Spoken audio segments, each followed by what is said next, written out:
Miss Sarah Harlow had been teaching kindergarten for 11 years, and in all that time she thought she'd seen everything. The tantrums, the tears, the tiny triumphs that made her heart swell with pride. Every September brought a new group of 5-year-olds through her classroom door, each one a universe of potential wrapped in light-up sneakers and mismatched socks. She'd learned to read the subtle language of childhood, the unspoken signals that told her when a student was struggling at home, when they were hungry, when they just needed an extra hug to make it through the day. But nothing in her decade of experience had prepared her for Lily Martinez. The little girl arrived on a Tuesday morning in late September, her tiny hand clutched in her mother's grip so tightly that Sarah noticed the white of the woman's knuckles from across the classroom. Lily was small for her age, with dark brown hair pulled back into a ponytail so severe it seemed to stretch her eyebrows upward. Her dress was pale blue, long-sleeved despite the lingering warmth of early autumn, and it hung on her frame in a way that suggested either hand-me-down sizing or deliberate oversizing. What struck Sarah most, though, were the child's eyes. They were wide and watchful, darting around the colorful classroom like a bird looking for predators. "This is Lily," her mother said, her voice tight and clipped. The woman was younger than Sarah expected, maybe late 20s, with the same dark hair as her daughter and shadows under her eyes that spoke of sleepless nights. "She's very well behaved. She won't cause any trouble." Sarah knelt down to Lily's level, offering her warmest smile. "Hi, Lily. I'm Ms. Harlow. We're going to have so much fun together. Do you want to see where you'll sit during story time?" The child's eyes flickered to her mother's face, seeking permission or perhaps instruction. The mother gave a barely perceptible nod, but her jaw remained clenched.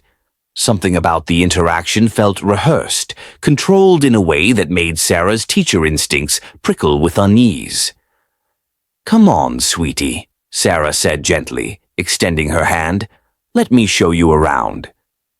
Lily took her hand, and Sarah noted how cold and clammy the small fingers felt. She led the child toward the reading corner, a cozy space filled with beanbags, cushions, and a rainbow carpet where the children gathered for stories. The other students were already engaged in free play, building blocks in one corner, finger painting in another, filling the room with the chaotic music of childhood joy. "This is where we sit for story time," Sarah explained, gesturing to the colorful array of seating options. "You can pick any spot you'd like. Some kids like the beanbags, some like the—" "I can't sit," Lily whispered, so quietly Sarah almost missed it. "I'm sorry, honey, what was that?" "I can't sit down." The child's voice was louder now, tinged with something that sounded like panic. "I have to stand." Sarah glanced back toward the doorway where Lily's mother still hovered, but the woman had already turned away, hurrying toward the exit as if she couldn't leave fast enough. Something twisted in Sarah's stomach, an instinct honed by years of watching for the red flags that might indicate a child in distress. "That's okay," Sarah said carefully, keeping her tone light and non-judgmental. "You can stand if you want to. There's no rule that says you have to sit. Before we dive in, drop a comment and let us know where you're watching from. We'd love to hear from you. If you enjoy educational stories like this, be sure to like the video, subscribe, turn on the notification bell, and share it with someone who'd love it too. The morning progressed with Lily standing rigidly at the edge of every activity. During circle time, while the other children settled cross-legged on the carpet, Lily remained upright, her hands clasped in front of her dress. During craft time, she stood at the table while her classmates pulled up the small plastic chairs. Sarah watched her carefully, noting how the child never once bent at the waist, never crouched or squatted, moving instead with a stiff, unnatural gait that made her look like a tiny soldier at attention. When the lunch bell rang, Sarah expected Lily would have to sit for that at least. The cafeteria tables and benches were built low to the ground, designed for small children. But Lily approached her assigned spot and simply stood beside it, her lunchbox unopened on the table in front of her. "Lily, sweetie, you need to sit down to eat," Sarah said gently, placing a hand on the child's shoulder. She felt Lily stiffen under her touch, every muscle going rigid. "I can't," Lily said again, and this time there were tears in her eyes. "Please don't make me." "I can't." "Why not, honey? Are you hurt? Does it hurt to sit down?" Lily shook her head violently, the ponytail swinging. "I just can't. Mommy said." Sarah felt that prickle of unease intensify into something sharper, more urgent. "Your mommy said you can't sit down." The little girl nodded, her bottom lip trembling. Around them, the cafeteria buzzed with the noise of 100 children eating and chattering, but in their small bubble, Sarah felt like she and Lily were the only two people in the world. "Can you tell me why your mommy said that?" Lily's eyes grew even wider, and she shook her head again, more frantically this time. "I'm not supposed to tell. I'm not supposed to tell anyone." Sarah made a decision in that moment.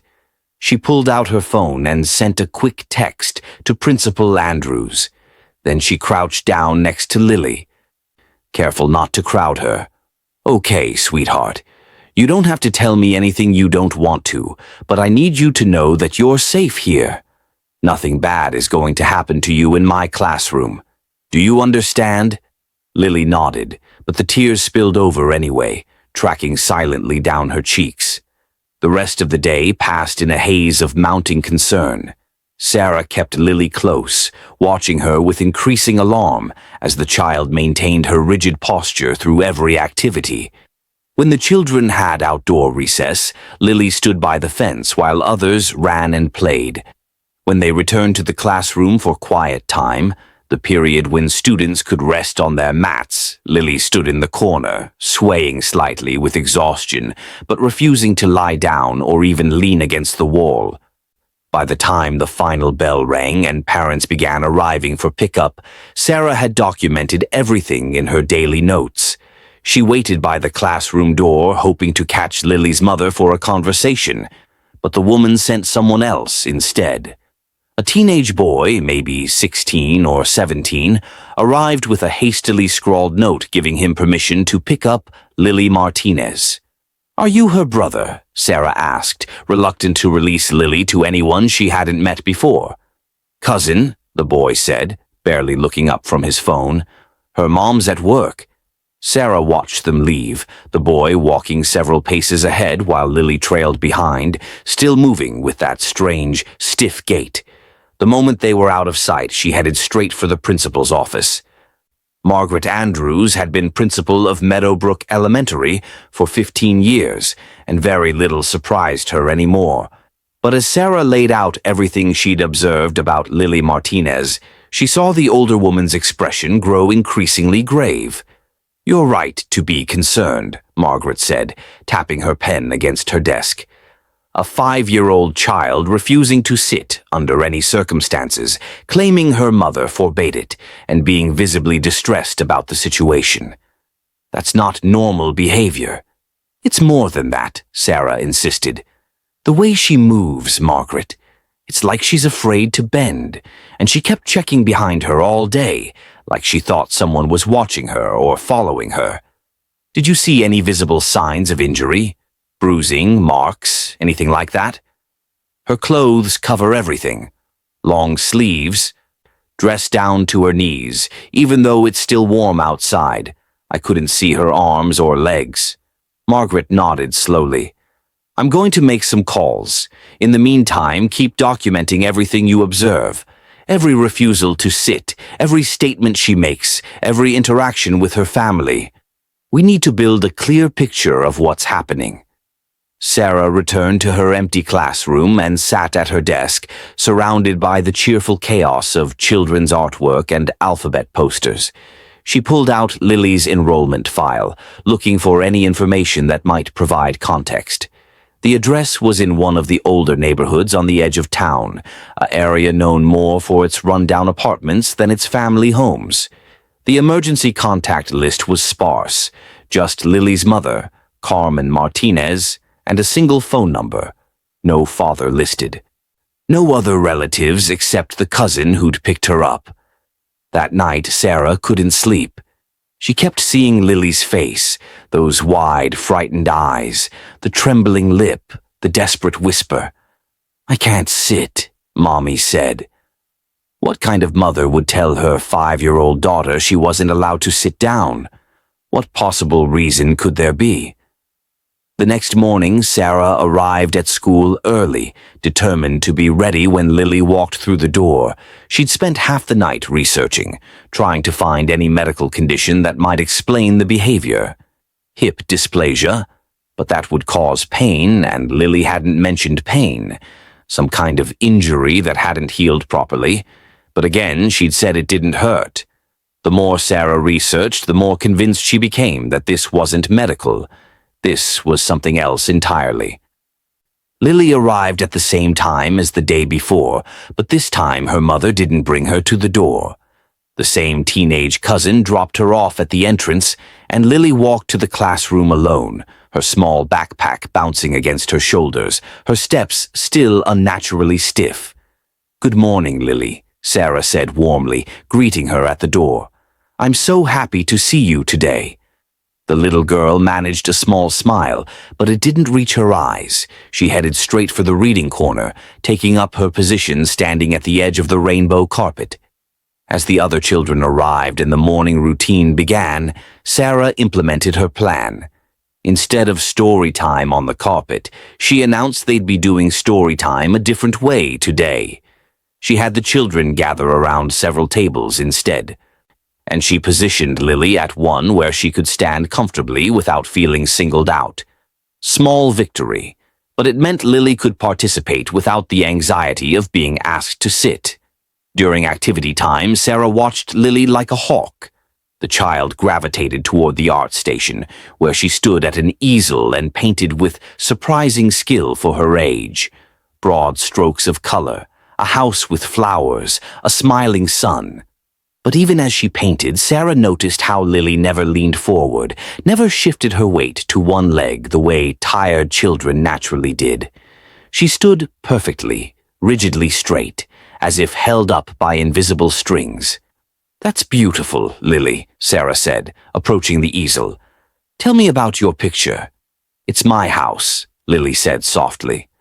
"Before. Before what, sweetheart?" Lily's hand froze mid-stroke, the paintbrush dripping blue onto the paper. "Before we had to leave." "You moved recently?" The child nodded, still not moving the brush. "Mommy said we had to go. She said they were coming." Every instinct Sarah possessed screamed at her to press further, to ask who they were, but she knew better than to interrogate a frightened child. Instead, she kept her voice casual, interested, but not urgent. "That must have been scary, having to move." "I wasn't scared," Lily said, but her voice trembled with the lie. "Mommy said to be brave. She said the protection would keep me safe." "The protection?" Lily's eyes snapped up to meet Sarah's, suddenly wide with fear again. "I'm not supposed to talk about it." "That's okay," Sarah said quickly. "You don't have to tell me anything you're not comfortable with." But the damage was done. Lily set down the paintbrush and stepped back from the easel, wrapping her arms around herself. For the first time, Sarah got a really good look at the child's dress, and something about it struck her as odd. The fabric bunched strangely around the torso, creating unusual lumps and bumps that weren't consistent with normal clothing or even layers of clothing. Sarah's heart began to pound. She thought of news stories she'd read, horrific cases of abuse where children were bound or restrained, kept in unthinkable conditions. But this was a school, a public place. Surely if something like that were happening, someone would have noticed before now. Unless Lily had just started attending this school, unless her family had just moved, as the child herself had implied. unless they'd been running from something or hiding. And whatever they were hiding was right there, under that blue dress, pressed against that little girl's body. "Lily," Sarah said carefully, crouching down but maintaining distance, "have you been to a doctor recently? Has anyone checked to make sure you're healthy and feeling okay?" The child shook her head. "We can't go to the doctor. Mommy said they'd find us if we go to the doctor." The words hit Sarah like a physical blow. They'd find us. Who would find them? And why was this child so terrified of being found? Sarah spent her lunch period in Principal Andrews' office, relaying the morning's conversation. Margaret listened with increasing concern, her fingers steepled under her chin in a gesture Sarah had come to recognize as her thinking pose. "They'd find us if we go to the doctor," Margaret repeated slowly. "Sarah, this is escalating beyond typical concern. This sounds like a child who's either been coached to avoid authorities or who's genuinely afraid of being located by someone." "I noticed something else," Sarah added, pulling out her phone to show photos she'd discreetly taken during activity time. "Look at how her dress fits. See those irregular bulges around her torso? That's not normal. That's not just layers of clothing." Margaret leaned forward, studying the images. "Could be a medical device of some kind. A back brace, maybe?" "Then why wouldn't her mother tell us? Why wouldn't it be listed in her medical records?" Sarah shook her head. "No, there's something else going on. Something her mother doesn't want anyone to know about. I'm calling Child Protective Services," Margaret decided. "We have enough red flags here to warrant a wellness check. The refusal to sit, the strange clothing, the statements about hiding from people, the lack of medical care. This meets the threshold. How long will that take?" "Could be today, could be tomorrow. Depends on their caseload." Margaret picked up her phone, then paused. "Sarah, you need to be prepared. If CPS comes to the school, Lily's going to be frightened. Her mother is going to be angry. This could get very difficult very quickly." "I understand, but we can't just ignore this. That little girl is terrified of something, and I need to know she's safe." The afternoon crawled by with agonizing slowness. Sarah maintained her careful observation of Lily, noting every detail. The child participated in activities, but always from a standing position. During story time, Sarah read from a picture book about a brave little mouse, and Lily listened intently, her eyes never leaving the pages. But every few minutes her small hand would drift back to clutch at the fabric of her dress, almost protectively, as if checking that something was still there. When the children lined up for a bathroom break, Sarah noticed something else. Lily waited until every other child had gone before she would enter the restroom, and when she came out, her eyes were red-rimmed, as if she'd been crying. The rigid way she held herself seemed even more pronounced, and she moved with visible discomfort. "Are you okay, sweetie?" Sarah asked, concerned. "I'm fine," Lily whispered, but she wouldn't meet Sarah's eyes. The final hour of the school day was free playtime, and Sarah watched as Lily gravitated to the dress-up corner. She picked up a plastic tiara and put it on her head, admiring herself in the child-height mirror. For just a moment she looked like what she should be, a 5-year-old girl playing pretend, lost in imagination. But then another child bumped into her from behind, and Lily let out a sharp cry of pain that cut through the classroom chatter like a knife. Sarah was across the room in seconds. "Lily, are you hurt? What happened?" The little girl was trembling, tears streaming down her face, both hands pressed against her lower back. "It moved," she gasped. "It moved and now it hurts." "What moved, honey? Show me what hurts." But Lily was shaking her head frantically, backing away. I can't show you.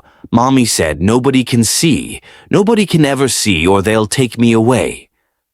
The other children had gone quiet, watching with the instinctive concern that children have when one of their own is in distress. Sarah made a quick decision, herding the others toward the reading corner with instructions to look at books quietly. Then she guided Lily, still crying, toward the nurse's office.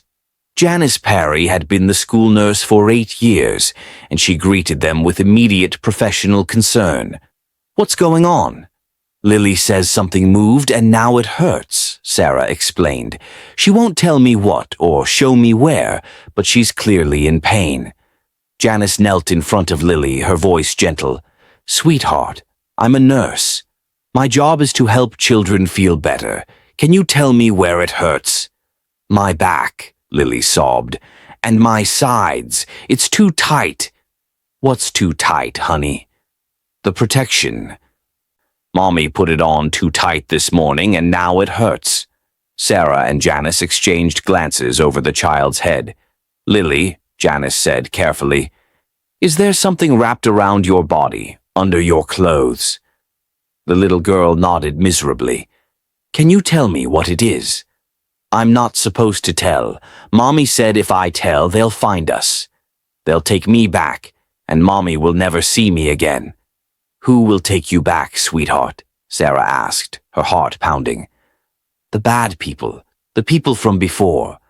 Mommy said they're always looking and the protection keeps them from finding me. But I can't ever take it off, not ever, and I can't sit down because it might break and then they'll know where I am." The words tumbled out in a rush, and Lily dissolved into harder sobs. Janice looked at Sarah with alarm clearly written across her face. Without a word, she reached for her phone. "I'm calling 911, Janice said quietly. "This child is in pain. She's describing something bound around her body, and she's been told she'll be taken away if anyone finds out. That's not just concerning. That's an emergency."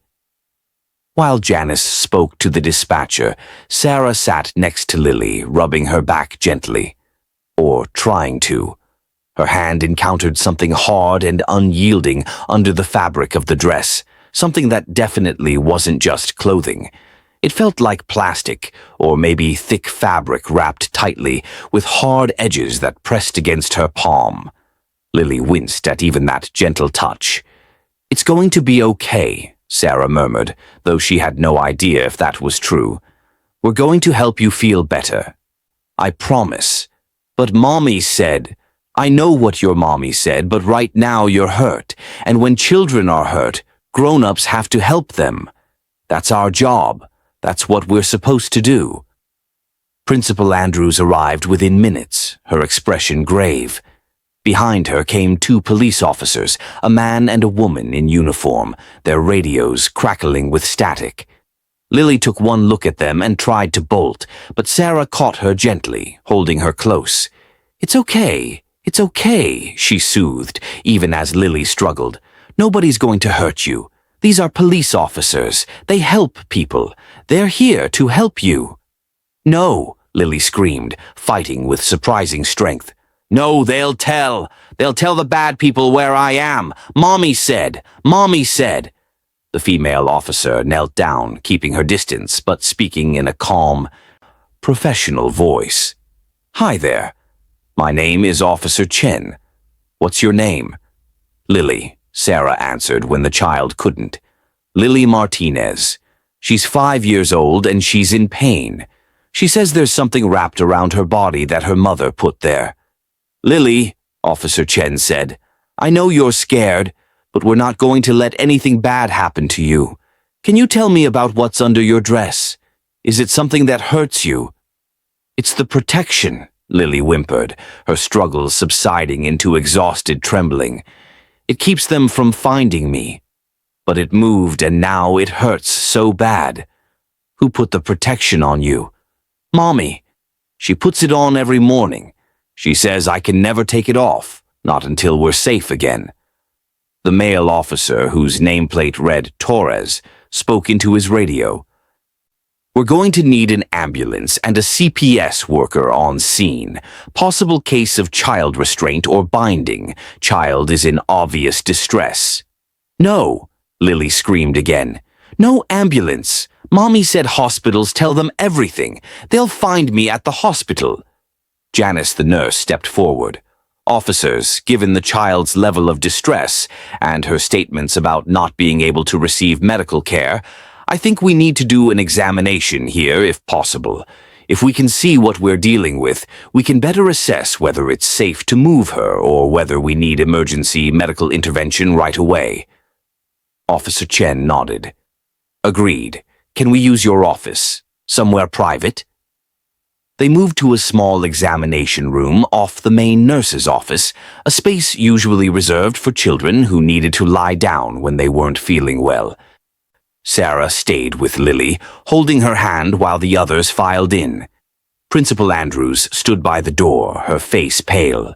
Officer Chen positioned herself on Lily's other side, while Officer Torres remained near the doorway, giving the frightened child space.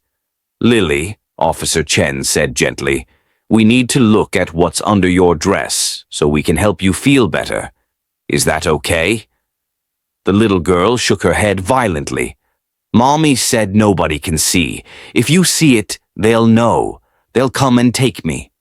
"Sweetheart, I promise you, nobody is going to take you anywhere you don't want to go. But you're hurting, and we need to help you. Can you be very brave for us?" Lily looked up at Sarah with eyes full of tears and terror.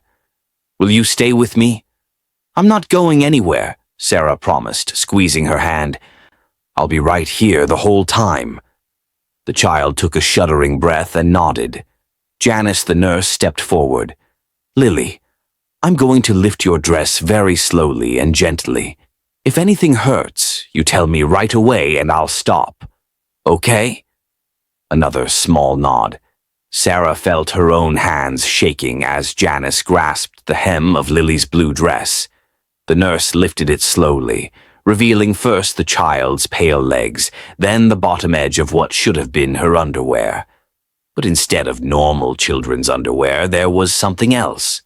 Layers of fabric, white and stretched tight, wrapped around the child's lower torso and hips. Janice continued lifting the dress, and Sarah felt her breath catch in her throat. Wrapped around Lily's entire torso, from her hips to her ribcage, were multiple layers of what looked like ace bandages and medical tape. But that wasn't all. Embedded within the wrapping were rigid plastic strips like the boning in a corset, creating a makeshift restraint that forced Lily's spine into an unnaturally straight position. And attached to the wrapping at several points were small electronic components, crude and handmade, with wires running between them in what looked like a completely non-functional circuit. But it was what Sarah saw on the innermost layer of fabric, visible where the tape had peeled away slightly, that made her vision swim and her knees buckle. She grabbed the examination table to steady herself, the room tilting around her. Drawn directly onto the fabric against Lily's skin were symbols, dozens of them, rendered in permanent marker, covering every inch of the wrapping. They weren't random doodles. They were deliberate, precise, and Sarah recognized them with a jolt of horror. She'd seen similar symbols years ago when she'd done a research project in college on extremist groups and cults. These were protective sigils, mystical symbols meant to ward off evil or prevent detection by supernatural means. Officer Chen swore under her breath. Officer Torres stepped closer, his expression darkening. Principal Andrews made a small sound of distress. "Oh my God," Janice whispered. "How long has she been wearing this?" "Since we moved," Lily said in a small voice. "Mommy puts it on every morning, takes it off at night, then puts it back on before school." Sarah couldn't speak. She stared at the bizarre apparatus binding this tiny child's body, at the electronic components that served no actual purpose, at the mystical symbols that revealed a disturbed mind, a mother so consumed by fear or delusion that she'd subjected her daughter to this daily torture. No wonder Lily couldn't sit. No wonder she moved like a rigid doll. She was being held in place by what amounted to a homemade restraint device dressed up as magical protection. "We need to remove this," Janice said, her professional composure cracking. This is cutting off her circulation, restricting her breathing, and causing her physical pain. This needs to come off now." "Wait," Officer Chen said, pulling out her phone. "We need to document this first. Photos from every angle. This is evidence." As the officer moved around Lily, photographing the wrapping from multiple perspectives, Sarah finally found her voice. "Lily, sweetie, who are the bad people your mommy is protecting you from?" "The people from the community," Lily said. "The people who want to take us back. Mommy said they have ways of finding people, special ways, but the protection blocks it. As long as I wear it, they can't see me." "What community, honey?" "The place we lived before, where everyone lived together and followed the rules. Mommy said we had to leave because they wanted to do bad things. But they're still looking for us. They're always looking." Officer Torres spoke into his radio again. "We're going to need a detective unit here. This looks like possible involvement with a cult or extremist group. Child reports they fled from a community. Mother believes the child needs magical protection to avoid detection." Sarah felt tears burning in her eyes as Janice carefully began removing the tape and unwrapping the bandages. With each layer removed, Lily winced and whimpered. The bandages had been wrapped so tightly that they'd left deep red grooves in the child's skin. Some areas were beginning to bruise. When Janice finally removed the last layer, revealing Lily's bare torso, Sarah could see that the child's ribs were too prominent, her breathing shallow and rapid from months of restriction. "How long did you say you've been wearing this?" Janice asked, her voice carefully controlled. "Since we moved, after summer." "That's nearly 2 months," Principal Andrews said, her voice shaking. "This child has been bound like this for 2 months." "Every day," Lily confirmed.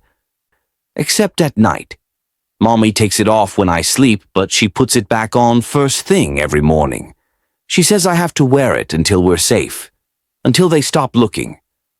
Officer Chen finished her photographs and nodded to Janice. "Okay, it's all documented. Get that off her." As Janice worked to remove the remaining tape and the electronic components, Sarah held Lily's hand and murmured soothing words. But inside, her mind was reeling. This wasn't just neglect. This wasn't just abuse. This was a mother so thoroughly consumed by paranoid delusion that she'd convinced herself her daughter needed to be physically restrained and marked with mystical symbols to protect her from unnamed enemies. The door burst open suddenly, and Carmen Martinez stood in the doorway, her face white with panic and fury. "What are you doing to my daughter?" "Get away from her!" 2 things happened at once. Lily screamed, "Mommy!" and tried to lunge toward her mother, and Officer Torres stepped forward, blocking Carmen's path into the room. "Ma'am, you need to stay back." "That's my daughter. What are you doing to her? Why are you taking off her protection?" Carmen's voice rose to a shriek. "They'll find her now. Don't you understand? They'll find her and they'll take her back." "Ma'am, we need you to calm down," Officer Chen said, moving to assist her partner. "Your daughter was in pain. The wrapping you put on her was causing her physical harm." "No, the protection keeps her safe. I have to put it back on. Let me put it back on." Carmen tried to push past the officers, and they had no choice but to restrain her. She fought them, screaming about protection and danger and people who could see through walls and find missing children with their minds. Sarah wrapped her arms around Lily, shielding the child from the sight of her mother being handcuffed, of the complete breakdown happening in the doorway. "It's okay," Sarah whispered, though nothing was okay. "It's okay, I've got you." "I want my mommy," Lily sobbed. "Please let my mommy put the protection back on. They're going to find me now. The bad people are going to find me." A CPS worker arrived within 15 minutes, a tired-looking woman in her 40s named Patricia, who'd clearly seen more than her share of horrible situations. She took in the scene with practiced efficiency. The crying child, the hysterical mother being led away by police. The bizarre apparatus of bandages and electronics and mystical symbols laid out on the examination table like evidence from a crime scene. "Okay," Patricia said quietly to Principal Andrews. "Walk me through everything." As Margaret explained the past 2 days of observations and escalating concerns, Patricia examined the wrapping device and took her own photographs.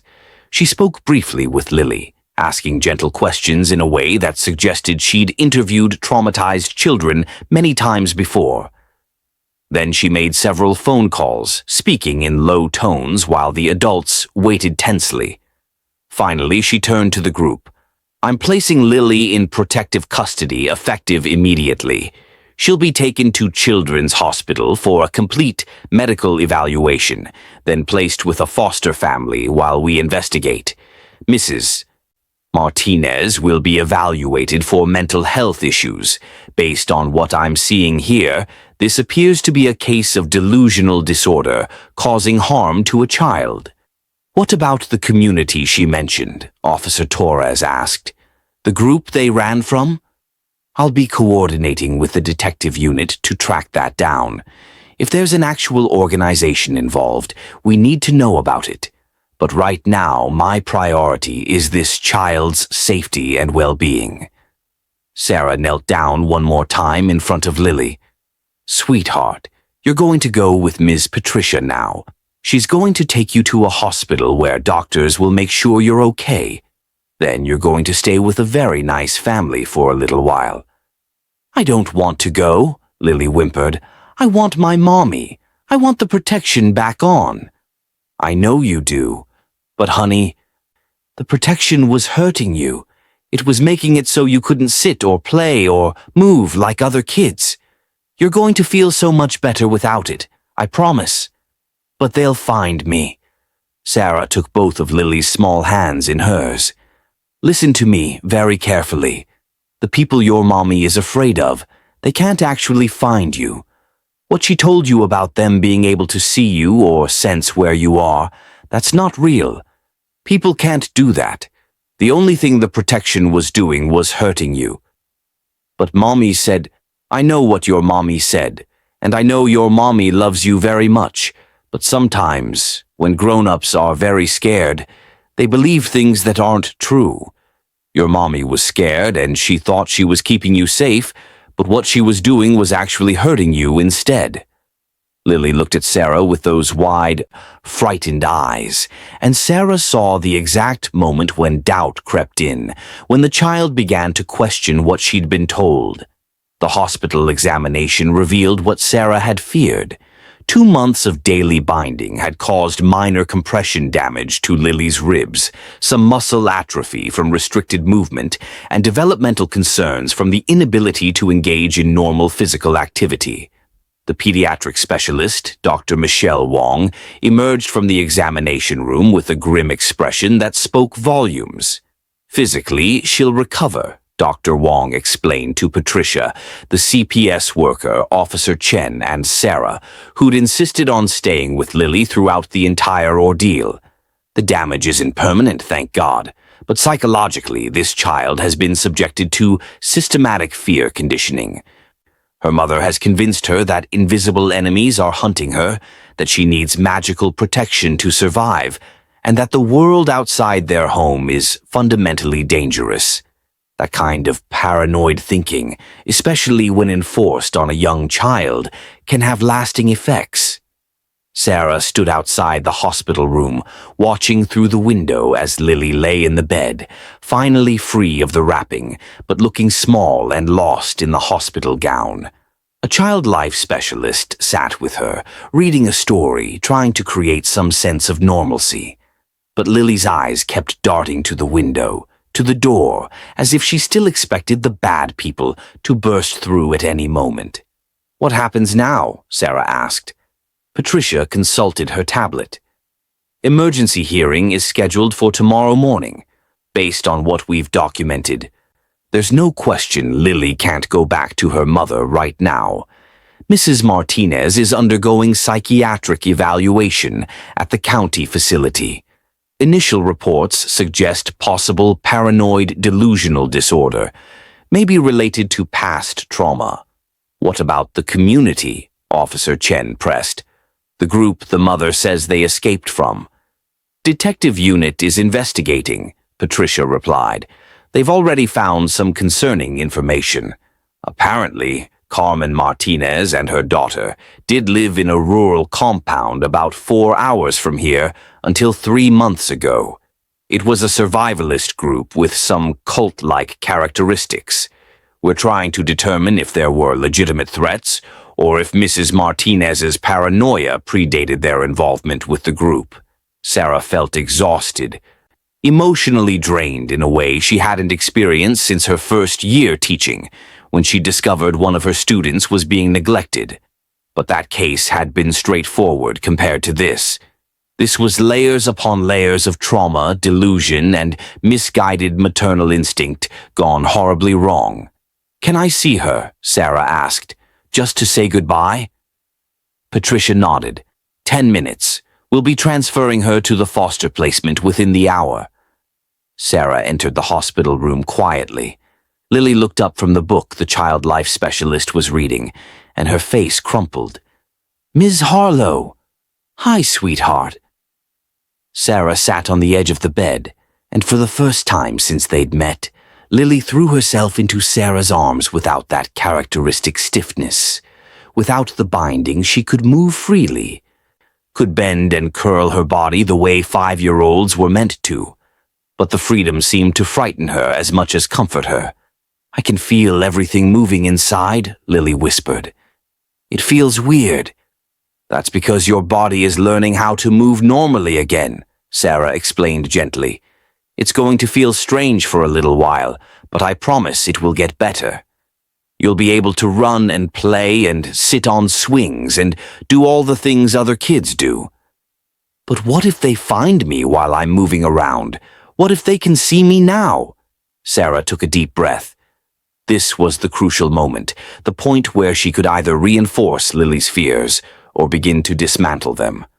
"Lily, I need you to listen very carefully. The people your mommy is afraid of, they're not magic. They can't see through walls or track you with their minds. People can't do that. It's not real." "But Mommy said," "I know. But Lily, sometimes when people are very scared or when they've been hurt by others, their brain tries to protect them by making them believe things that aren't true. Your mommy believes these people can find you in special ways, but that belief is coming from fear, not from reality. So nobody's looking for us. I don't know if anyone from the old community is looking for you or not. But what I do know is that they don't have special powers. They're just regular people. And if any of them try to hurt you or take you, there are police and teachers and lots of grown-ups whose job is to keep you safe. You don't need magical protection. You just need regular people doing their jobs." Lily was quiet for a long moment, processing this information. "Is Mommy going to be okay?" The question broke Sarah's heart. Even after everything, the child's primary concern was for her mother. Your mommy is going to get help from doctors who understand how brains work. They're going to help her feel less scared. And when she's feeling better, you'll get to see her again. But not right now. Not right now. Right now, you're going to stay with a foster family. They're very nice people who take care of children who need a safe place to stay for a while. And Ms. Patricia here is going to make sure you're okay and that you have everything you need." Lily's bottom lip trembled. "Will I see you again?" "I hope so, sweetheart. I really hope so." They sat together for a few more minutes, Sarah holding this small, traumatized child who'd been taught to fear the world, who'd endured daily torture in the name of protection, who still worried about her mother despite everything. When Patricia finally indicated it was time to go, Sarah gave Lily one last hug. "Remember what I told you," Sarah whispered. "You're safe. You're going to be okay, and you don't need any magical protection because you've got something much better. You've got people who care about you and will make sure nothing bad happens to you." Lily nodded against her shoulder, and Sarah felt tears on her neck. Then Patricia was gently separating them, leading Lily out of the room toward whatever came next. Sarah drove home through darkness that seemed heavier than usual, her hands gripping the steering wheel so tightly her knuckles ached. She kept seeing that bizarre apparatus of bandages and wires and mystical symbols.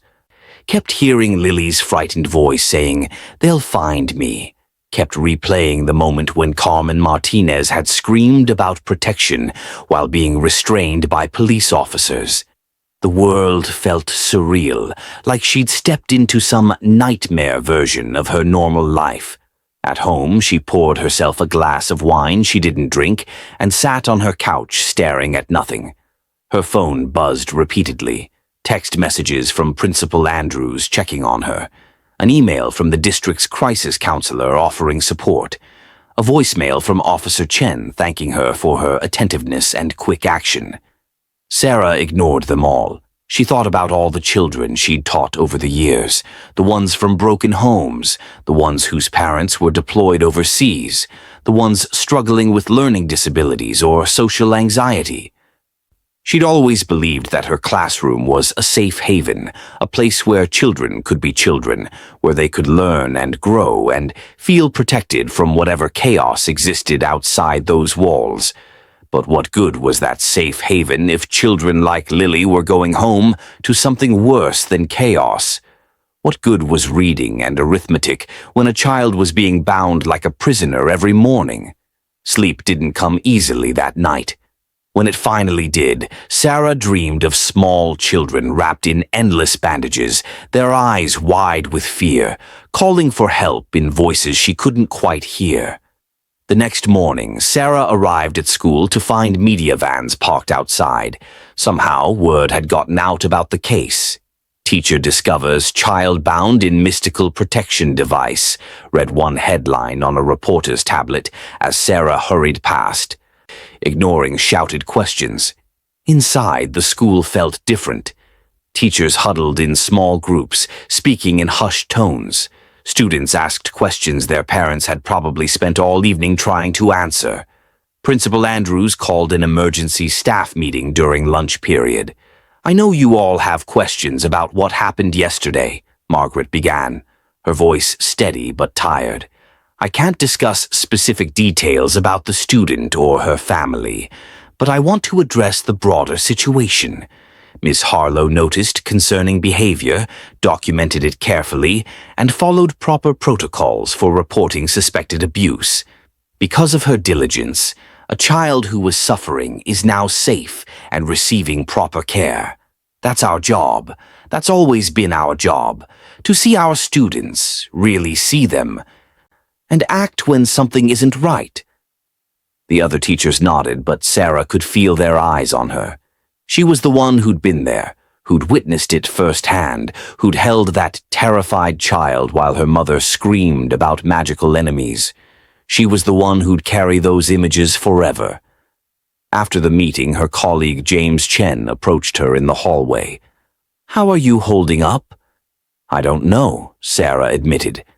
"I keep thinking about what would have happened if I'd just assumed she was a restless kid, if I hadn't pushed to find out why she wouldn't sit. But you did push. You trusted your instincts. For 2 days, James. She was in pain for 2 days before I figured out how serious it was. What if I'd been faster? What if I'd—" "Stop," he said firmly.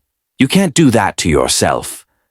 You can't play the what-if game with child welfare cases. You noticed, you documented, you acted. That's more than a lot of people would have done." Sarah wanted to believe him, but the guilt sat heavy in her chest anyway. That afternoon, Detective Marcus Rivera came to the school to interview Sarah formally. They sat in Principal Andrews' office, the detective's recorder placed on the desk between them, and Sarah walked through everything again. Every observation, every statement Lily had made, every detail of the binding device. "Tell me about the symbols," Detective Rivera said, pulling out photographs of the wrapping. You mentioned you'd seen similar markings before. In college, Sarah explained, I did a research project on extremist groups and new religious movements. Some of them use protective sigils or mystical symbols. They're usually borrowed from various occult traditions, mixed together in ways that don't really make sense to anyone who actually studies that stuff. But to believers, they represent protection, warding off evil, that sort of thing. And you think Mrs. Martinez was involved with a group like that? I think she believed she was protecting her daughter from real threats. Whether those threats actually existed, I don't know. The detective leaned back in his chair. We've been investigating the compound where they lived. It's called New Dawn Community, about 4 hours north of here. 43 members, mostly families. They practice what they call conscious survivalism, which seems to be a blend of prepper culture, alternative spirituality, and communal living. We found no evidence of criminal activity, but several former members have described it as controlling and isolating. Did Carmen Martinez have a reason to fear them? That's what we're trying to determine. The community's leader, a man named David Thorne, claims Mrs. Martinez left voluntarily and that they've had no contact with her since. But we've spoken to 2 other former members who say that people who leave are often harassed, followed, or pressured to return. There's a pattern of making former members feel like they're being watched or tracked. Sarah felt a chill. So her paranoia might have been based on real experiences. Possibly. Or she might have been predisposed to paranoid thinking, and the community's culture reinforced those tendencies. Either way, the end result was the same. She genuinely believed her daughter was in danger, and she took extreme measures to protect her. He paused, studying Sarah's face. The question now is whether Mrs. Martinez can ever be a safe parent for Lily again. What do you mean? Even if we determine there's no actual threat from the community, even if Mrs. Martinez receives psychiatric treatment, there's the question of whether she can overcome her delusional thinking enough to provide appropriate care. Some people can, some people can't. The court will have to decide. After the detective left, Sarah sat alone in the office, staring at the photographs he'd left behind. Images of those protective symbols, drawn with such care on fabric that had pressed against a child's skin. Each symbol represented a mother's desperate attempt to keep her daughter safe, but they'd become instruments of torture instead. The road to hell, Sarah thought, really was paved with good intentions. The days that followed developed a strange rhythm. Sarah taught her class, maintained normalcy for the children who remained, but Lily's empty spot in the reading corner felt like a wound. The other students asked about her constantly. When is Lily coming back? Why did she leave? Is she okay? Sarah gave age-appropriate answers that satisfied their curiosity without betraying confidentiality. Lily needs to be somewhere else for a while, she'd say, but she's safe and she's being taken care of. On the 4th day after Lily's removal, Patricia, the CPS worker, called Sarah. I thought you'd want to know how she's doing. The foster family reports she's adjusting remarkably well, considering. She's still anxious, still checks doors and windows frequently, but she's sleeping better. Eating better. And yesterday she sat down without being prompted, just pulled out a chair at breakfast and sat down like it was the most natural thing in the world. Sarah felt tears prick her eyes. That's wonderful. She asks about you, wants to know if you're mad at her for not telling you sooner. Can I talk to her? Not directly, not yet. The court hasn't authorized that, but I can pass along a message if you'd like.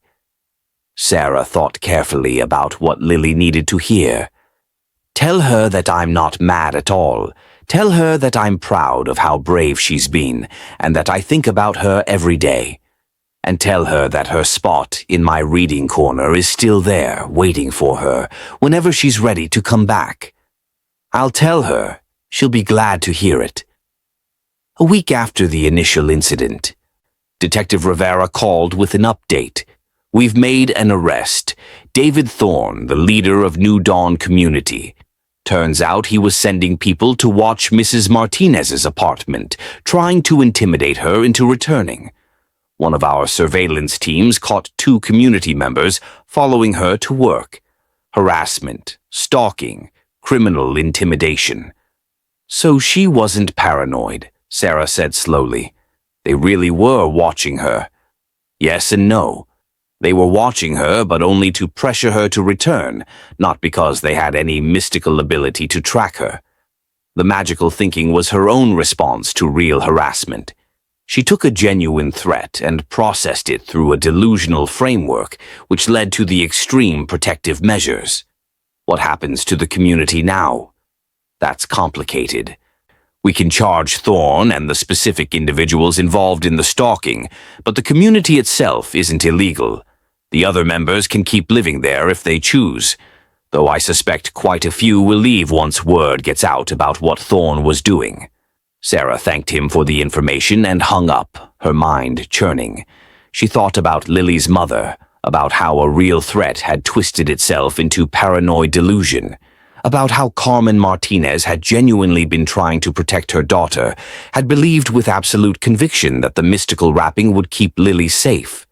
The tragedy wasn't that Carmen didn't love her child, it was that her love had been filtered through such profound fear and magical thinking that it had become indistinguishable from abuse. 2 weeks after Lily's removal, Sarah received a surprise visitor during her planning period.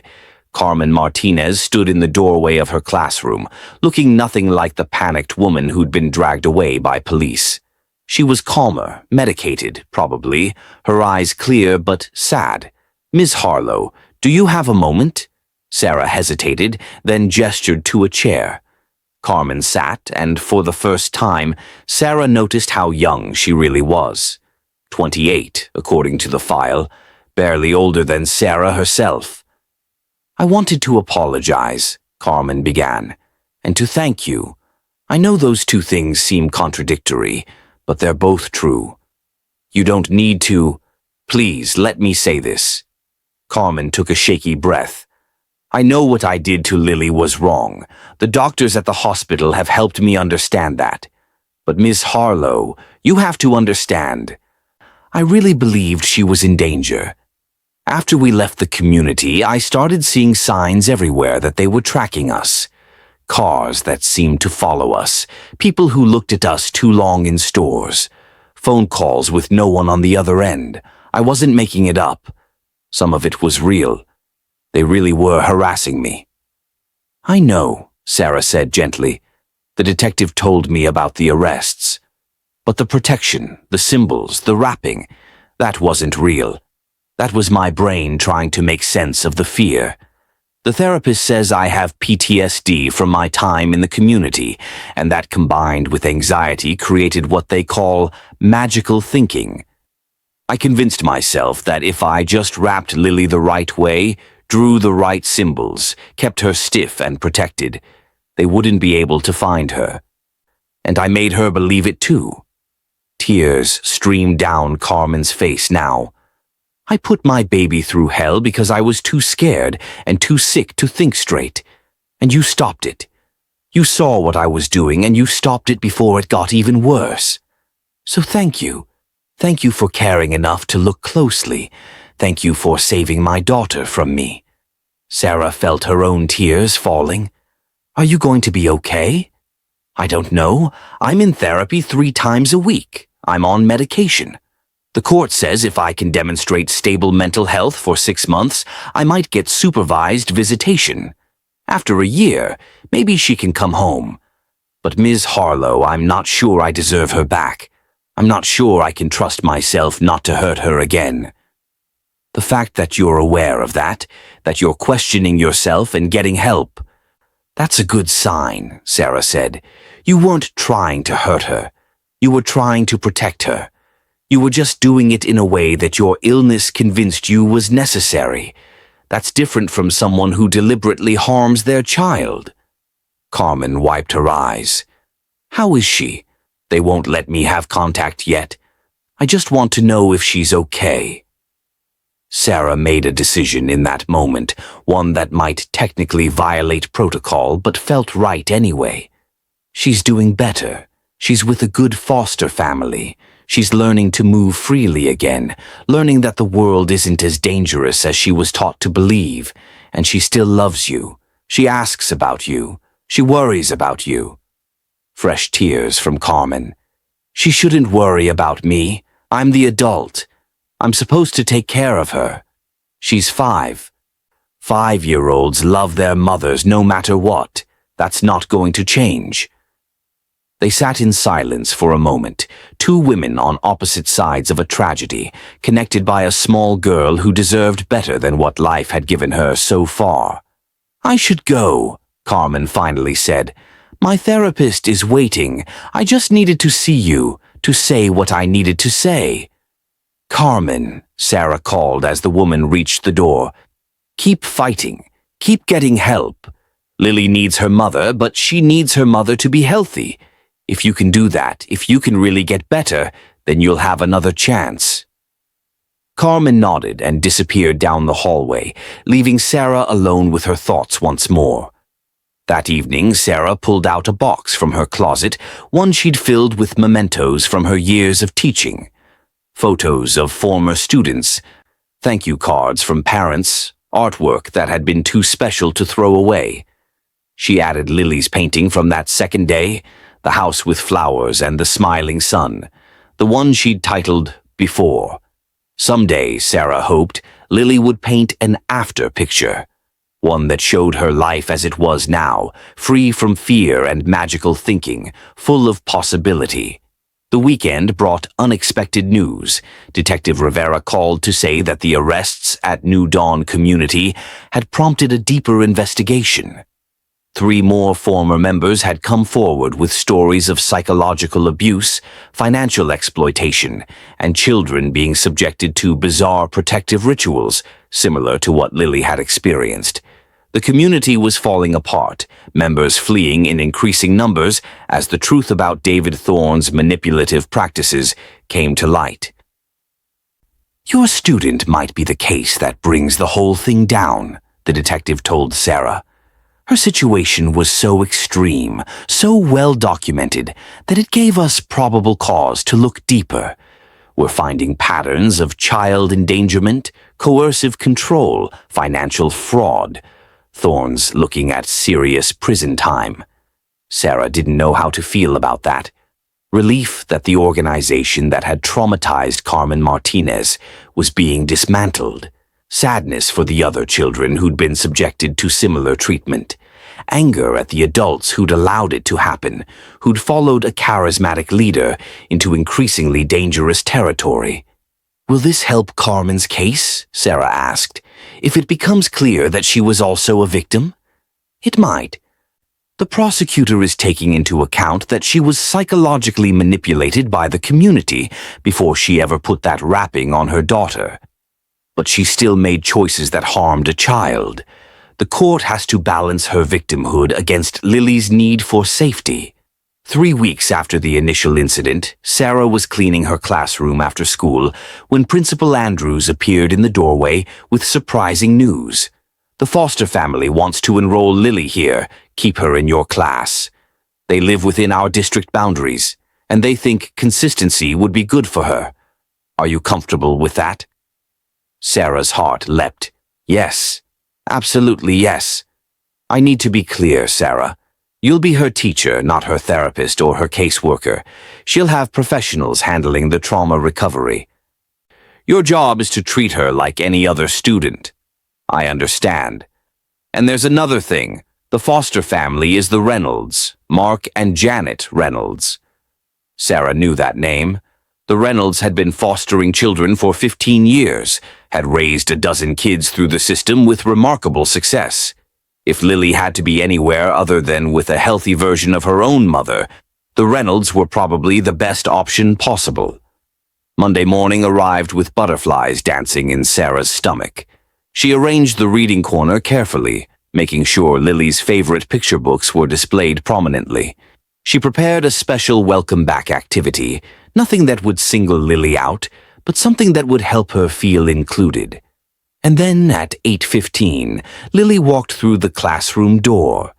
She looked different, healthier. First of all, her cheeks had more color. Her movements were fluid and natural. She wore jeans and a t-shirt instead of that long, concealing dress. Her hair was down, falling in soft waves around her shoulders instead of pulled back severely. But it was her eyes that showed the biggest change. They were still cautious, still watching, but without that edge of terror that had haunted them before. "Ms. Harlow." Lily broke into a run and threw herself into Sarah's arms. Sarah hugged her tightly, feeling the natural give of a child's body, the easy way Lily molded against her without that rigid resistance. "Welcome back, sweetheart. I've missed you so much." "I missed you too. Are you really going to be my teacher still?" "I really am. Is that okay with you?" "It's the best thing ever," Lily said. And for the first time since Sarah had met her, the child's smile reached her eyes. The morning proceeded with careful normalcy.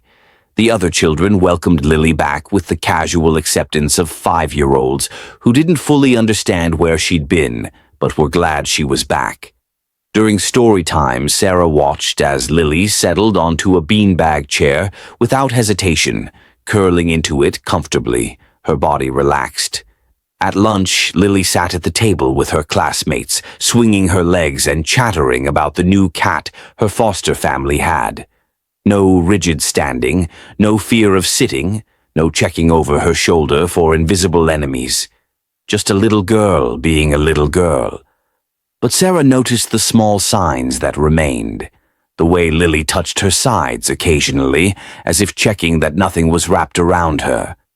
The momentary tension when loud noises erupted unexpectedly, the careful watching of doors and windows.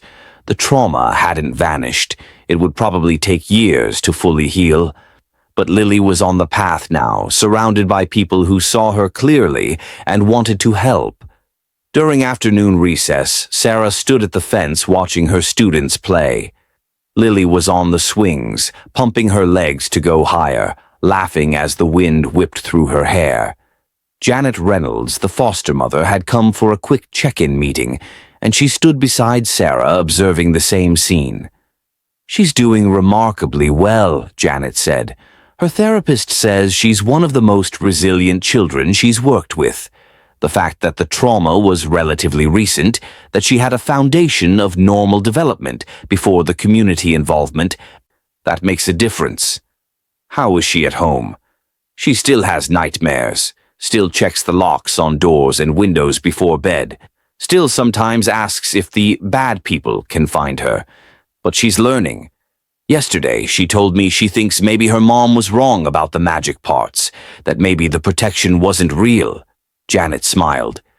"Small victories." "What about Carmen? Has Lily asked about her?" "Constantly. We've been honest with her. We tell her that her mom is sick, that she's getting help from doctors, and that when she's better, they'll see each other again. Lily made her a card last week, drew a picture of the two of them holding hands with a rainbow overhead. We're saving it for when contact is approved." Sarah felt tears threatening again. "That's beautiful. She's a beautiful child, terrified and traumatized, yes. But underneath all that, there's this bright, loving, hopeful little girl." Janet paused. "Ms. Harlow, I need to ask you something. If Carmen Martinez gets better, if she completes her treatment and the court decides Lily can go home, how are you going to handle that? As her teacher?" The question caught Sarah off guard. She'd been so focused on Lily's present well-being that she hadn't thought much about the future. "I don't know. I guess I'd support whatever decision the professionals make. Even if you disagree with it, I'd have to trust that the people making that decision are doing what's best for Lily." Janet nodded slowly. I've been fostering for a long time. I've seen children return to parents who'd hurt them, who'd neglected them, who'd made terrible choices.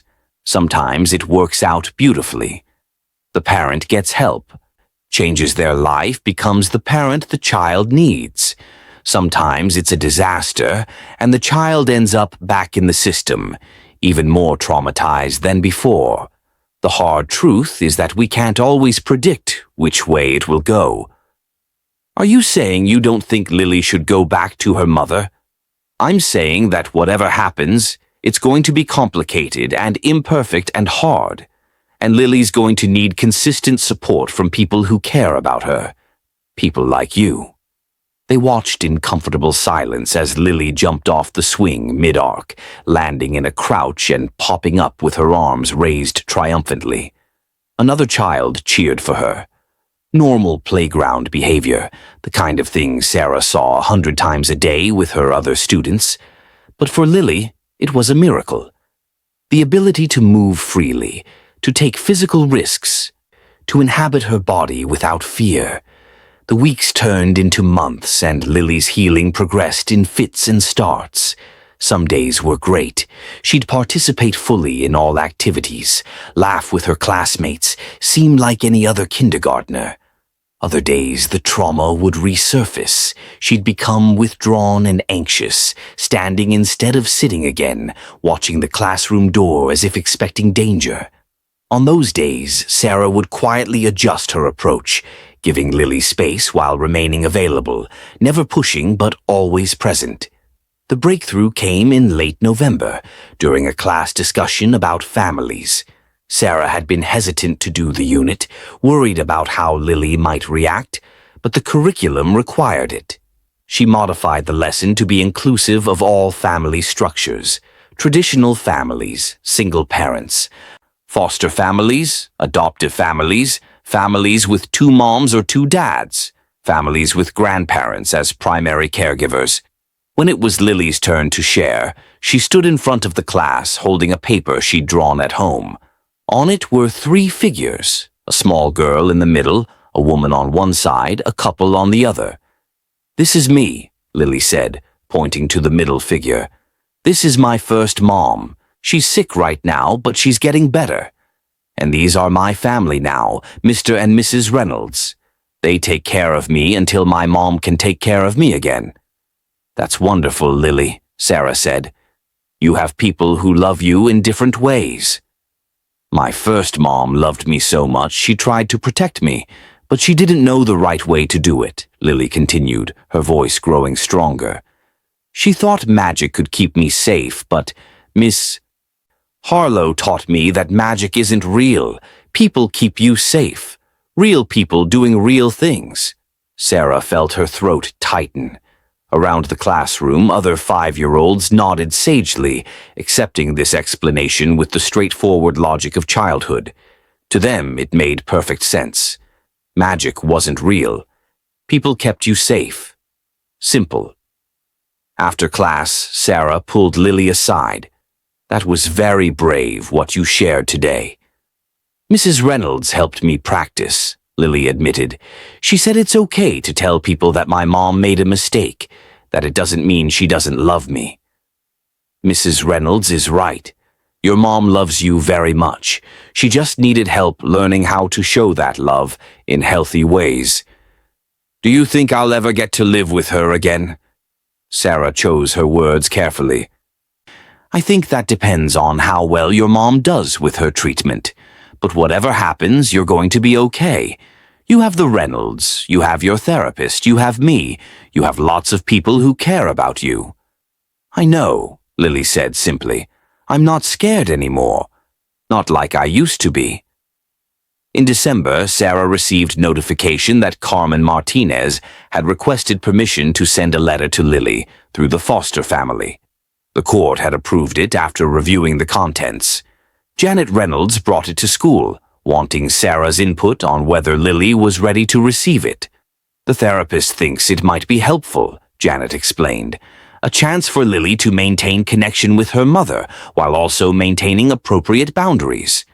But we wanted your perspective too. You see her every day. You know where her head is at." Sarah read the letter carefully.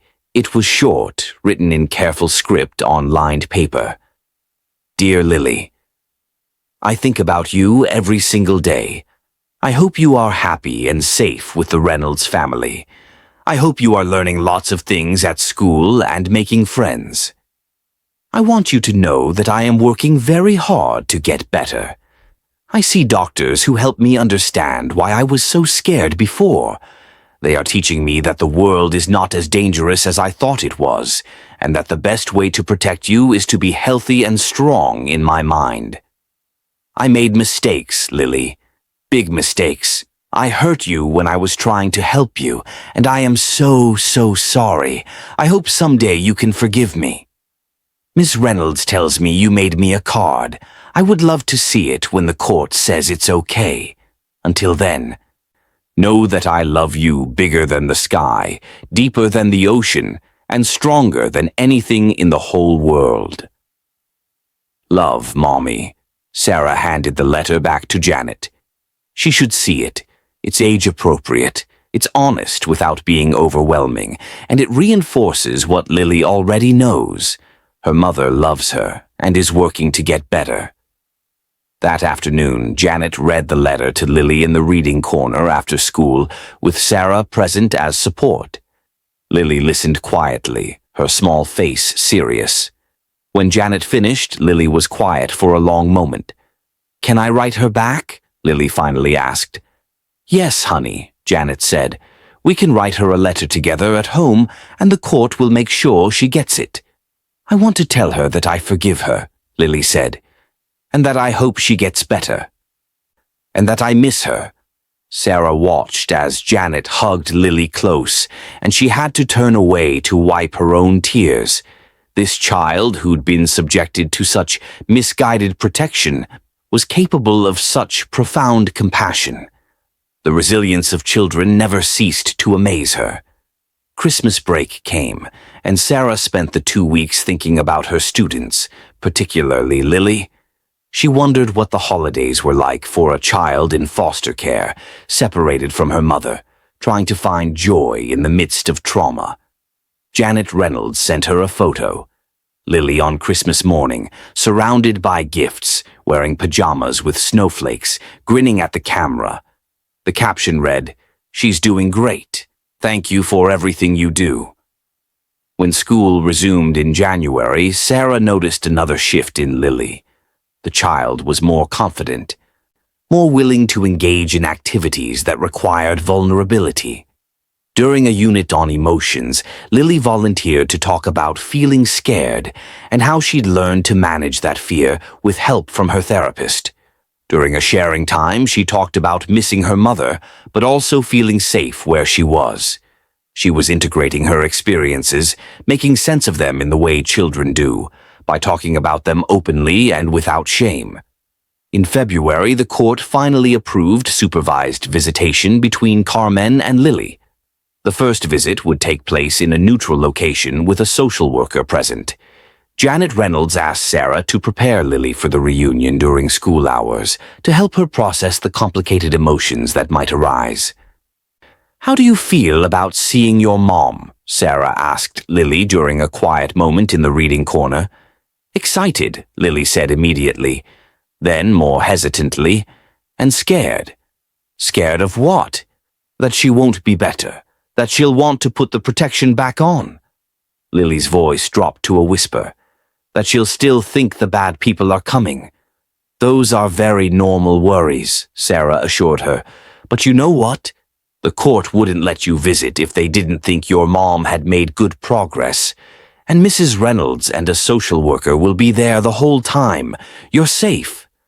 "What if I don't want to go back to her?" Lily asked suddenly. "What if I want to stay with the Reynolds forever?" Sarah took a breath. This was the question she'd known was coming. The impossible situation where a child loved two families and couldn't have both.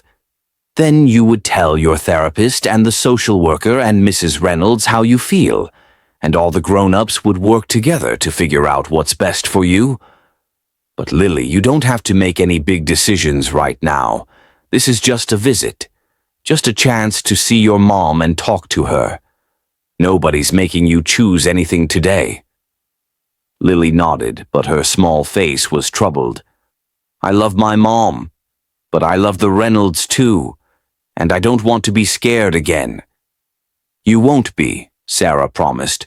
"All the adults in your life are going to make sure you're never put in that situation again. That's what we're here for." The day of the visit, Lily was distracted in class. She couldn't focus on her work, kept watching the clock even though she couldn't tell time yet, kept asking when Mrs. Reynolds would come to pick her up. Sarah let her help organize the art supplies, gave her busy work to keep her hands occupied, sat with her during quiet time and read extra stories. Anything to help the hours pass.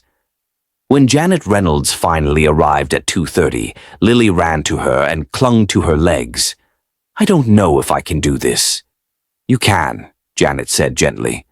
"And I'll be right there with you the whole time. If it gets too hard, if you need a break, you just tell me and we'll step outside. Okay?" Lily nodded reluctantly. She turned back to Sarah. "Will you be here tomorrow?" "I'll be here every day," Sarah promised, "and I want you to tell me all about your visit when you come back to school." After they left, Sarah sat at her desk feeling drained. She thought about all the ways this could go wrong.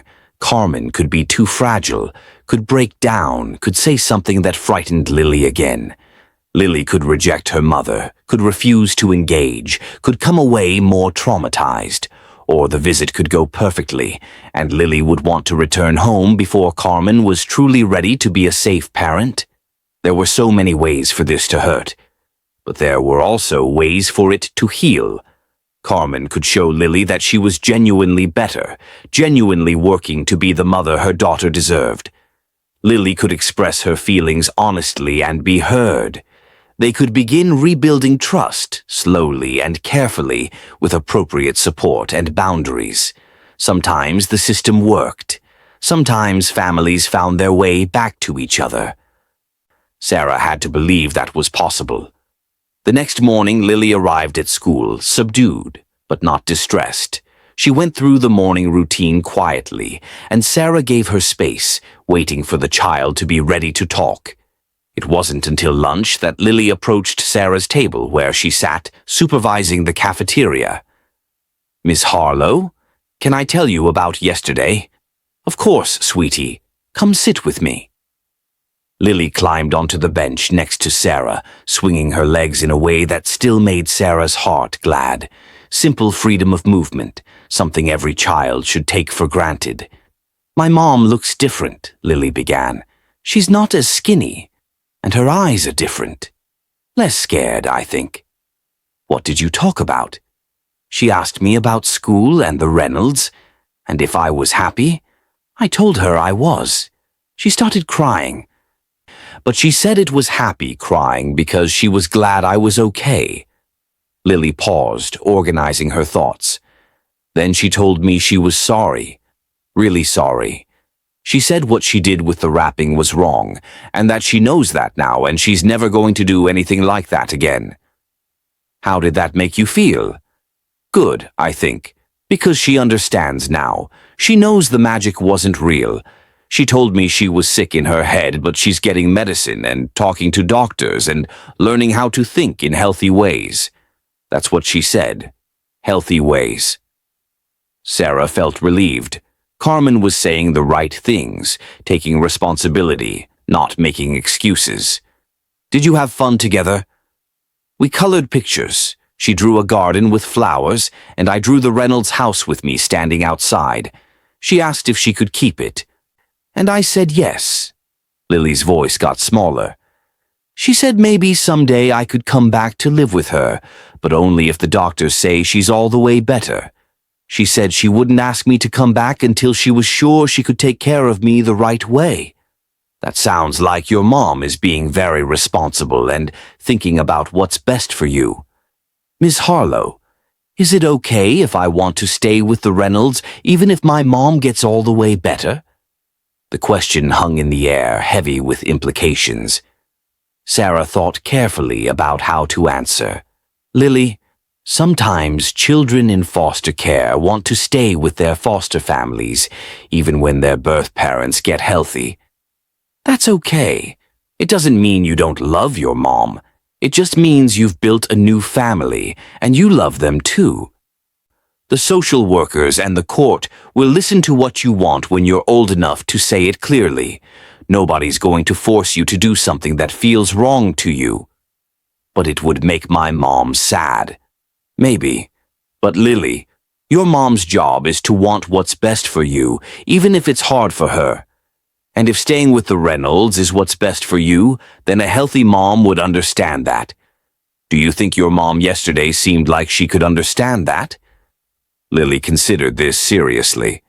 Maybe. She kept saying she just wants me to be happy and safe. She said that's all that matters. Then trust that she meant it, and know that you have time to figure out what you want. You don't have to make any big decisions right now. Over the following months, the supervised visits continued every other week. Lily's reports about them remained positive. Carmen was consistent, appropriate, engaged but not overwhelming. The social workers' reports noted steady progress in Carmen's mental health treatment, improved coping mechanisms, more realistic assessment of threats. The protective order against David Thorne and his associates was still in place, but the actual harassment had stopped once arrests were made. The threat that had triggered Carmen's paranoid spiral no longer existed in any real form. In April, the court expanded visitation to include unsupervised time in public places. Carmen and Lily went to parks, to child-friendly museums, to lunch at restaurants. Janet Reynolds remained available by phone, but gave them space to rebuild their relationship. The visits continued to go well. Lily came back, happy, chattering about what she and her mom had done, showing no signs of the anxiety that had characterized their relationship before. But Lily also continued to thrive with the Reynolds. Her attachment to them deepened. She called Janet Mama Janet and Mark Papa Mark. She had her own bedroom decorated with her artwork, her own routines, her own place in their family. When the school held a mother-daughter tea in May, Lily brought Janet, introducing her proudly as "my mom now." Sarah watched this with mixed feelings. On one hand, Lily deserved this stability, this loving family that provided everything she needed. On the other hand, Carmen was doing everything right, following every requirement, attending every session, taking her medication, being the parent the court wanted her to be. What happened when those two truths collided? When the system said Carmen had earned another chance, but Lily's heart said she wanted to stay where she was. The answer came in June, at the end of the school year. A case review hearing was scheduled to determine next steps. Carmen had completed her treatment program and was approved for overnight visits. The plan was for Lily to begin spending weekends with her mother, gradually transitioning back to full-time custody if things went well. But the night before the hearing, Janet Reynolds called Sarah. "Lily's having a panic attack. She's convinced that if she tells anyone she wants to stay with us, her mother will get sick again. She thinks she has to choose her mother or will be hurt. Can you talk to her?" Sarah drove to the Reynolds house immediately. She found Lily curled on her bed, sobbing, surrounded by tissues. "Sweetheart, what's going on?" "I can't do it," Lily cried. "I can't go back. I love my first mom, but this is my home now. The Reynolds are my family, but if I say that at court, my mom will think I don't love her and she'll get sad again, and she'll get sick again, and it will be all my fault." Sarah sat on the bed and pulled Lily into her arms. "Listen to me very carefully. Your mom's mental health is not your responsibility.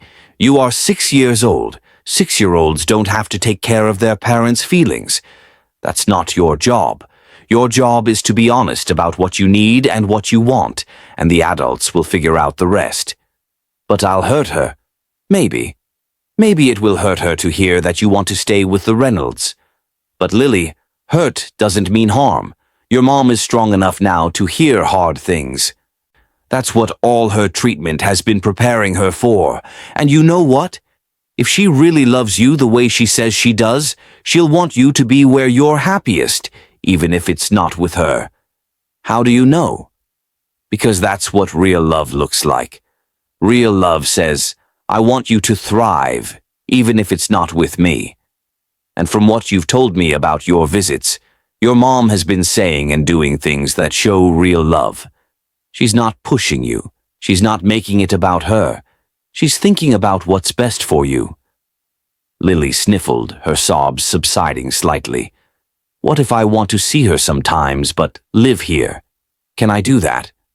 That's called open adoption or guardianship, and yes, that's something the court can arrange.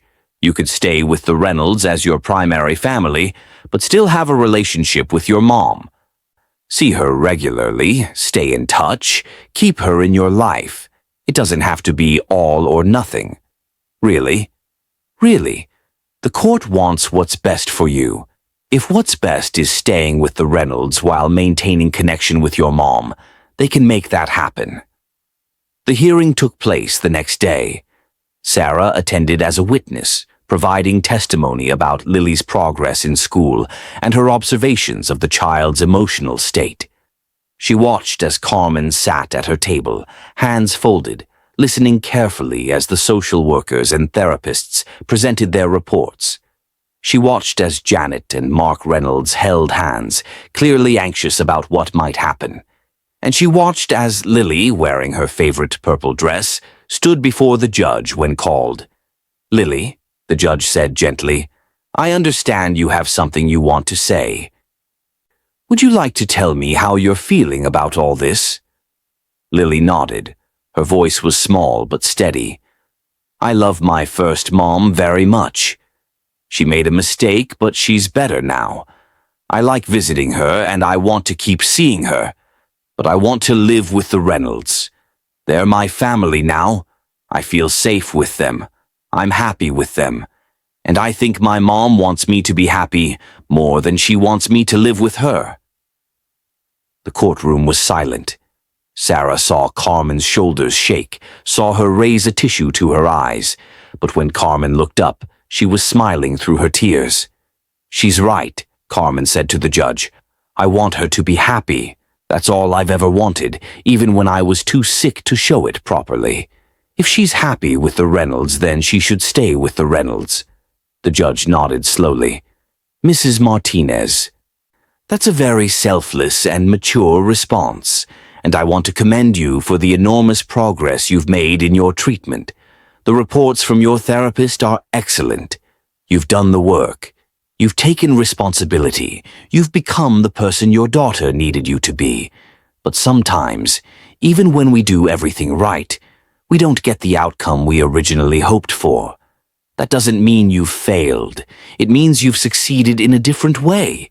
You've given your daughter the gift of being healthy enough to let her go. The judge's ruling established a guardianship arrangement with the Reynolds, while granting Carmen regular visitation, holidays, and maintained parental rights with the possibility of revisiting custody when Lily was older and could make a more informed choice. It wasn't the ending Carmen had probably dreamed of when she started treatment, but it was an ending that prioritized Lily's needs while preserving their relationship. After the hearing, Sarah watched as Carmen embraced Lily in the courthouse hallway. I love you so much, Carmen whispered, and I'm so proud of you for being brave enough to tell the truth about what you need. That's what I want you to always do. Be brave. Tell the truth. Ask for what you need. I love you too, Mommy. Will you come to my school play next month? We're doing the 3 Little Pigs, and I'm the second pig. I wouldn't miss it for the world, Carmen promised. The last day of kindergarten arrived with the usual chaos of parties and goodbyes and summer plans.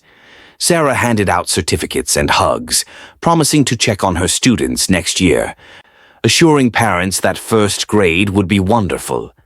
When Lily's turn came for a goodbye hug, Sarah held her extra close. "You did it," Sarah whispered. "You made it through." "We did it," Lily corrected.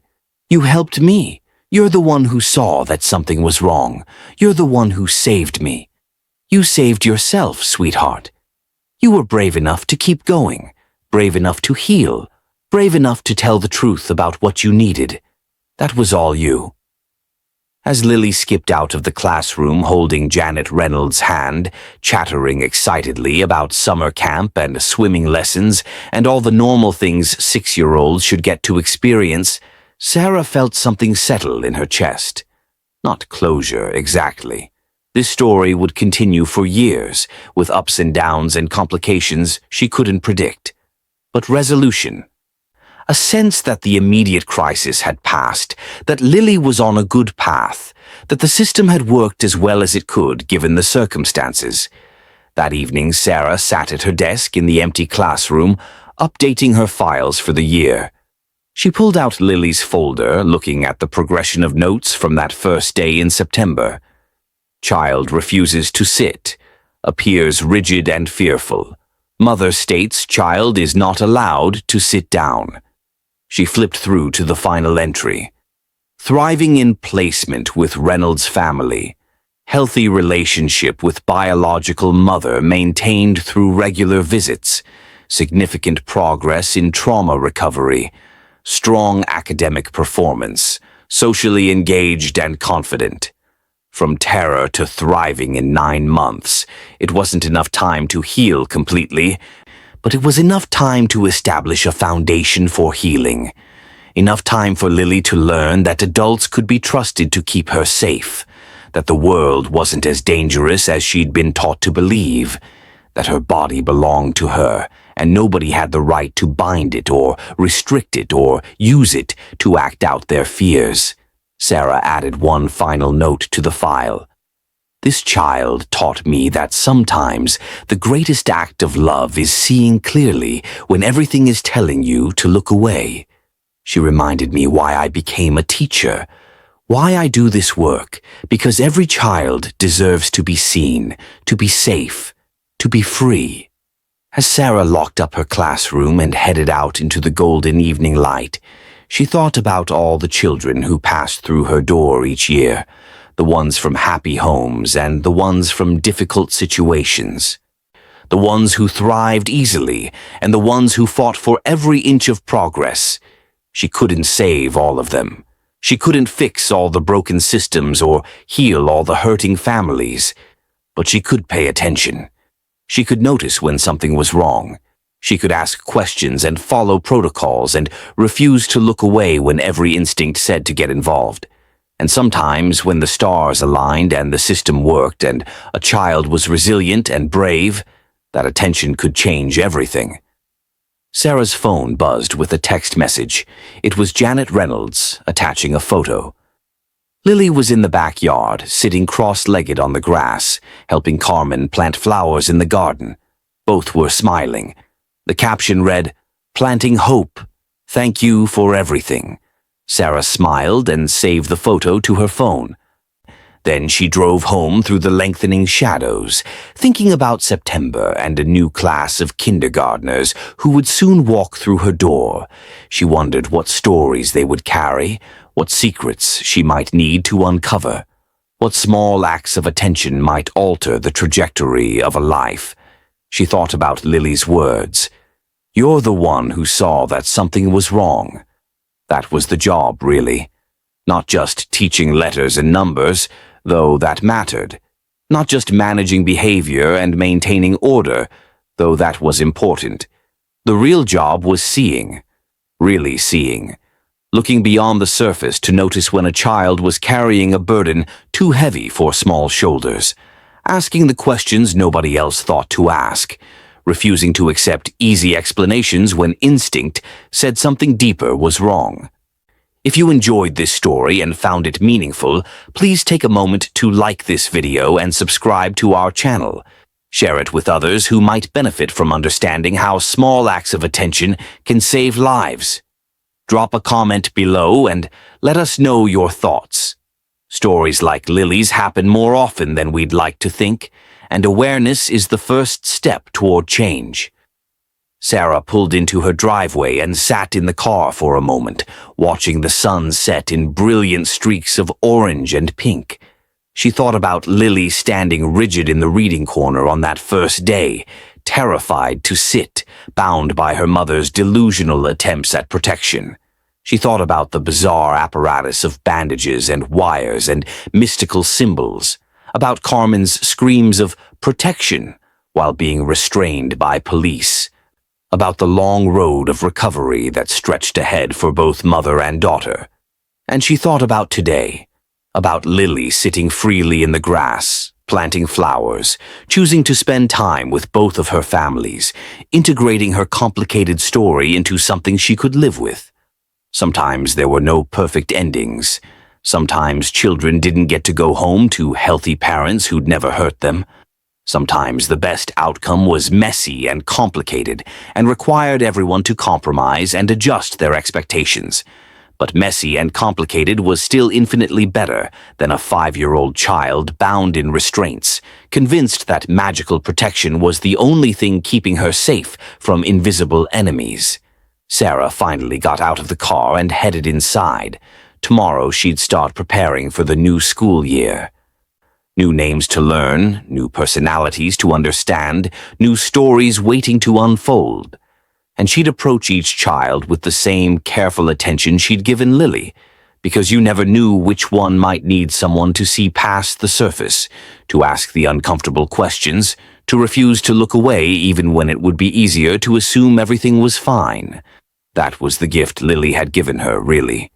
A reminder that teacher vigilance wasn't just about safety protocols and mandatory reporting. It was about knowing your students so well that you noticed when something felt off, even if you couldn't immediately articulate what was wrong. It was about trusting your instincts and following through, even when the situation seemed surreal or unlikely. It was about remembering that every child who walked through your classroom door was carrying a story, and some of those stories were heavier than a 5-year-old should ever have to carry alone. Sarah's job was to help lighten those loads, one careful observation at a time, one difficult conversation at a time, one report to the authorities at a time. The system wasn't perfect. It couldn't undo the trauma Lily had experienced or erase the months she'd spent in physical and psychological restraint. But it had worked well enough to catch her before the damage became permanent, to provide her with safety and therapy and a stable home, to give Carmen a chance to heal while protecting Lily's well-being, to create a future where both could thrive in their own ways. As Sarah prepared for bed that night, she checked her phone one last time. There was an email from Principal Andrews with next year's class roster attached. 22 names, 22 children she'd meet in 3 months. She wondered which of them might need her to see beyond the obvious, to look closer, to ask better questions. She hoped none of them would be carrying burdens like Lily's, but she knew that was probably unrealistic. In every classroom, in every school, there were children hiding pain behind small faces and practice smiles. Her job was to see them, all of them, to create a space safe enough that they could begin to let down their guards, to pay attention in ways that made a difference. It was exhausting work, emotionally draining work, work that followed her home and kept her up at night, but it was also the most important work she could imagine doing. Because somewhere in that list of 22 names was a child who needed her to see clearly, to notice what others missed, to care enough to get involved even when it was difficult and uncomfortable and complicated. And Sarah would be ready, just like she'd been ready for Lily, just like she'd be ready for whoever came next, because that's what teachers did. They saw their students, they protected them, they created spaces where healing could begin. And sometimes when they paid close enough attention and acted quickly enough and cared deeply enough, they changed everything.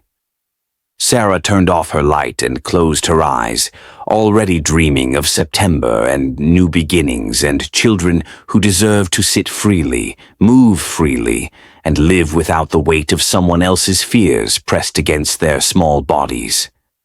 She dreamed of classrooms full of laughter and learning and safety, where every child was seen and valued and protected. She dreamed of hope planted in gardens, growing strong and free under open skies, and she slept peacefully, knowing she'd done her job, she'd seen, she'd acted, she'd made a difference, and that was enough.